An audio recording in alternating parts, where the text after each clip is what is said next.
আমরা 5 ভাই 3 বোন। আমার আব্বা যখন 2015 সালে ইন্তেকাল করে তখন আমরা 25 জন। আমার আব্বা তখন ইন্তেকাল করে নাই, ঘরের মধ্যে বিছানায় শোয়া। এই সময় 5 ভাই 3 বোন আর আমাদের ছেলে মেয়েরা, মানে আমার আব্বার নাতি নাতনি মিলে 25 জন এই আল্লাহর কোরআন পড়তেছিলাম বাবার পাশে। একেবারে ছোট বাচ্চা যে কায়দা আমপারা শেষ করছে 30 পারা, শুধু এইটা, ওই বাচ্চাও পড়ছে। আমাদের ভাই বোনদের 25 জন বাচ্চা কোরআন পড়া অবস্থায় আমার আব্বার জান কবজ হইছে। আমি আমার মাকে জড়ায় ধরে বলছিলাম, মা, মুনকার নাকির প্রশ্ন করিলে আমার বাবা বলবে যে মুনকার নাকির আমার বংশের 25 জনকে আমার মাওলা কোরআন পড়া রাইখা এরপরে আমি কবরে আসছি। আমারে বুঝি জিগাও আমার রবকে। আমি রব না চিনলে আমার সন্তানকে দিন শিখাইতাম? হ্যাঁ, রব চিনব না কেন? হায় হায় হায়। ঘরের মধ্যে রঙিন টেলিভিশনের নর্তকীর ছবিওয়ালা রেখে আপনি কেমনে কবরে যাবেন চাচা? ও বলেন না, চায়ের দোকানে বিড়ি খাইতে খাইতে কেমনে কবরে যাবেন? বলেন না, জীবনের কামাই বলেন না বাপ, এই অর্থবিত্তের কি ফায়দা হইল বলেন না আমাকে? দয়া করে রহম করেন। যুবক, তুমিও রহম করো। বাপ, আপনারাও আপনাদের উপরে রহম করেন। হযরতে নূহ আলাইহিস সালাম, শুনতেছেন আমার কথা? নূহ আলাইহিস সালাম, হযরতে নূহ কোরআনুল কারীমের মধ্যে আছে, যখন নৌকা ছেড়ে দিবে আল্লাহ তাআলা তুফান দিচ্ছে, তখন উনি ওনার ছেলে কেনান কাফের ছেলেটাকে বলছে, বাপ, ও আমার সন্তান, ইয়া বুনাইয়ার কাম মা'না, আরে বাপ আয় না, এখনো সুযোগ আছে বাপ, তুফানের পানি চলে আসছে বাপ, এখনো সুযোগ আছে, আমার নৌকায় উঠে আয় না বাপ। ছেলেটা বলছে, না, আমি তোমার নৌকায় উঠবো না। সাআবি ইলা জাবালিন ইয়াসিমুনি মিনাল মা, আমি ওই উঁচা পাহাড়ের গিয়ে আশ্রয় নেব, ওই পাহাড় আমাকে তোমার ক্ষুধার পানির থেকে বাঁচাবে, এত উপরে পানি যাবে না। হযরতে নূহ নবী বললেন, না রে বাপ, না রে বাপ, আজ কেউ আল্লাহর আযাব থেকে বাঁচাইতে পারবে না। এভাবে টানাটানি কোরআনে আছে, বাপ টানতেছে, নৌকায় উঠাইতে ইমান পড়াইয়া, ছেলে ইমান আনেও না, উঠেও না। টানাটানির মধ্যে আল্লাহ তাআলা বলেন, ওয়া হালা বাইনাহুমাল মাউজু ফাকানা মিনাল মুগরাকিন, একটা জোরে পানির ঢেউ আসছে, এক ঢেউয়ে বাবার সন্তানকে চিরতরে আলাদা করে দিছে, সন্তান ডুবে গেছে। আল্লাহ পাক শিখাইছে, দেখো, এক বাবা তার সন্তানকে শেষ মুহূর্ত পর্যন্ত ঈমানের দিকে আনতে চেষ্টা করছে, এটা বাবার জিম্মাদারি, এটা বাবার কি? আমার ছেলে নামাজ পড়ে না হুজুর, আমি কিটা করতাম? না, আপনি বইয়া বইয়া চা দোয়ানে পান খান আর বিড়ি খান, এটা আপনার বর্তমান কাম। যেহেতু আপনার ফলা নামাজ পড়ে না, আপনি আর কিরবেন? আপনি বিড়ি খাবেন, আপনি বন খাইবেন।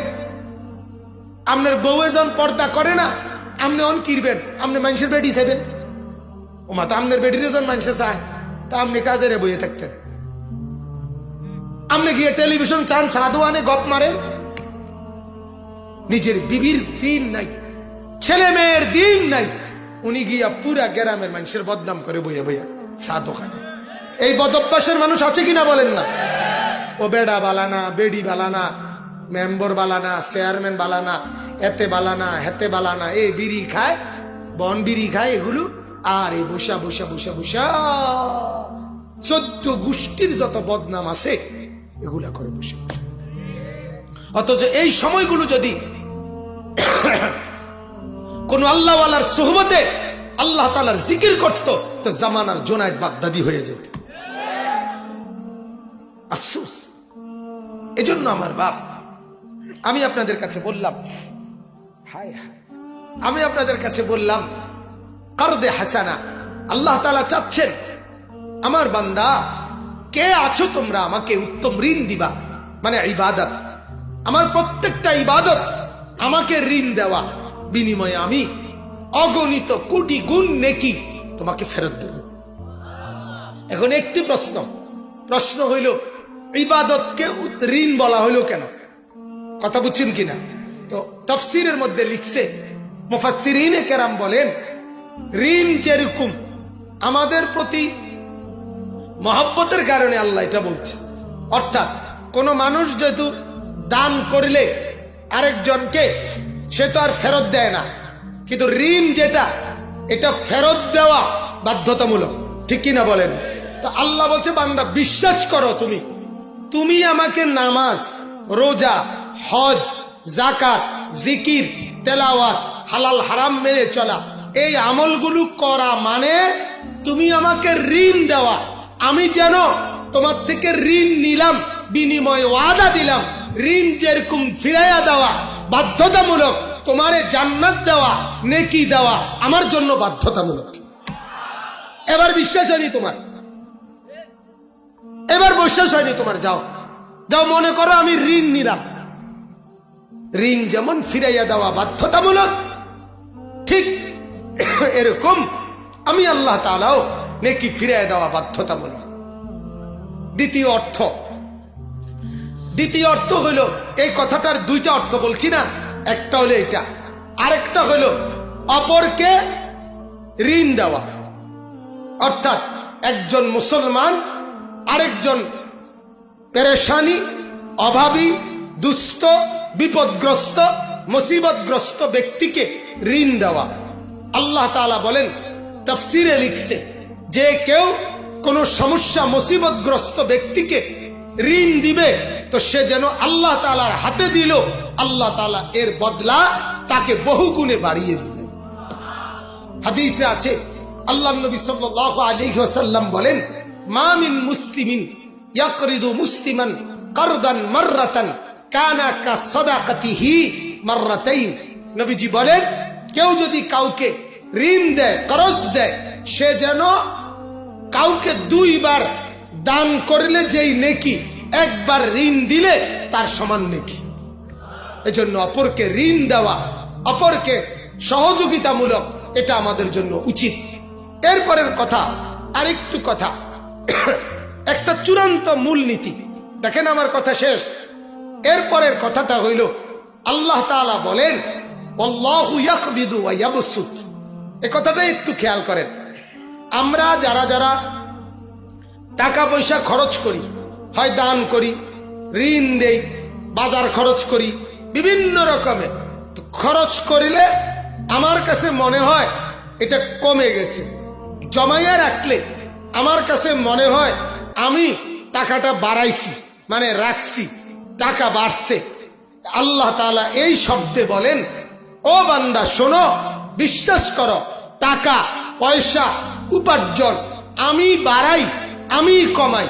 বাড়াইতেও তুমি পারো না, কমাইতেও তুমি পারো না। তোমার যেটা লাভ হয় সেটা আমার ফয়সালা, তোমার যেটা খরচ হয় এটা আমারই ফয়সালা। 30,000 টাকা যে তোমার চিকিৎসায় গেছে, খরচ হয়েছে, এটা আমারই ফয়সালা। 50,000 টাকা যে তোমার লাভ হয়েছে, এটা আমারই ফয়সালা। তাইলে বাড়ায় কে, কমায় কে? অতএব দান করিলে, সাদাকা করিলে, ঋণ দিলে, আল্লাহর পথে ব্যয় করিলে, খোদার কসম ব্যয় করিলে কমে না।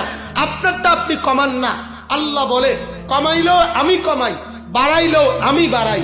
অতএব আমার জন্য দেও আয়ুরবিস সাদাকাত। আমি আল্লাহ তাআলা প্রতিটা সাদকা, প্রতিটা দান ওয়াদা দিলাম। কোরআনে আছে, এই সূরা বাকারার মধ্যে আছে, আমি আল্লাহ বাড়িয়ে দেব, বাড়িয়ে দেব, বাড়িয়ে দেব, বাড়িয়ে দেব। আল্লাহ তাআলা কমাবে না। এজন্য সর্বশেষ কথা হইল, ওয়া ইলাইহি তুরজাউন। আল্লাহ তাআলা বলেন, তিনটা কথা বলছে। 1 নাম্বার, আমাকে উত্তম ঋণ দাও, মানে আমার ইবাদত করো, বিনিময়ে বহু গুণে নেকি আমি তোমাকে দেব। 2, অথবা কোনো মানুষকে ঋণ দাও, বিনিময়ে আমাকেই দিবা, আমিই নিলাম, আমি তোমাকে এর বিনিময়ে বহু গুণে নেকি দিব। তারপরে বললেন, সম্পদ বাড়ানো আমি করি, কমানো আমি করি, এরপরে আল্লাহ বলেন, বান্দা আমার কথা মানো কিংবা নাই মানো, দান করো কিংবা নাই করো, টাকা জমা করো আর খরচ করো, এটা মনে রাখো, ওয়া ইলাইহি তুরজাউন, আজ হোক কাল হোক আমার ফয়সালা মতো সময়ে আমার কাছেই তোমাকে ফেরত আসতে হবে। টাকা আছে অতএব মরতা না, টাকা নাই অতএব মরে যাইবা, বিষয়টা এমন না। বিষয়টা কি এমন না। আল্লাহ তাআলা বলেন, আমার ফয়সালা, আমার কাছেই তুমি ফেরত আসবা, কাজে ভুল করো না। যুবক আপনাদেরকে বলি, গুনাহ করবেন না, আজ করেন আর কাল করেন, আল্লাহর কাছে যেতে হবে। অবৈধ উপার্জন করেন যারা, করবেন না, কারণ আল্লাহর কাছে ফেরত যেতে হবে। তারপরে মুরব্বী, যার দ্বারা যেই গুনাহ হয়, আমার দ্বারাও, আমি আপনি প্রত্যেককে বিশ্বাস করা মা বোন সবাই আল্লাহর কাছেই আমাদেরকে ফেরত যেতে হবে, হবে কি না বলে? অতএব দয়া করে আজকের এই মুবারক মাহফিলে রাত গভীরে আমি আপনাদের কাছে তিনটা কথা বলছি। এক, সমস্ত ইবাদত আল্লাহর জন্য করেন, বিনিময়ে আল্লাহ ফিরিয়ে দিবেন। আপনার আল্লাহ বাড়ান কমান আল্লাহর কাছে।